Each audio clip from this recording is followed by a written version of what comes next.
ভিউটা আমি তুলবো। এখানে খুবই সুন্দর ভিউ আর খুবই সুন্দর হাওয়া আসছে ঠান্ডা। তো ফ্রেন্ডস, আমরা চলে এসেছি সুন্দরবন। তো জাস্ট তোমরা ভিউটা দেখো। আর আমরা এখন আছি পাখির আলয়, কিন্তু সত্যি কথা হচ্ছে এখানে একটাও পাখি দেখতে পাচ্ছি না আমি। নামেই পাখির আলয়। দেখো কতগুলো লঞ্চ দাঁড়িয়ে আছে। তো চলো, সবাই আগে চলে গেছে ম্যাডামরা, এবার আমরাও চলি।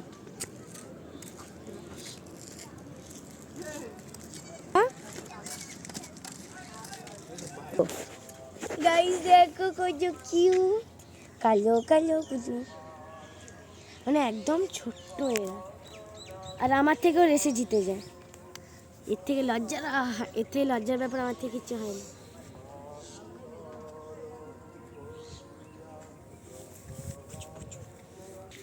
দেখো ফ্রেন্ডস, কত সুন্দরী গাছ, কিন্তু নামে সুন্দর, মানে দেখে মনে হয় না বেশি সুন্দর। বল। তো ফ্রেন্ডস দেখো, এগুলো সুন্দরী গাছ, কত সুন্দর। এগুলোই কিন্তু সুন্দরবনের ঐতিহ্য।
দেখো ফ্রেন্ডস, আমাদের লঞ্চ, এই টিচার্সরা যাচ্ছে এখন, এবার আমরাও যাব।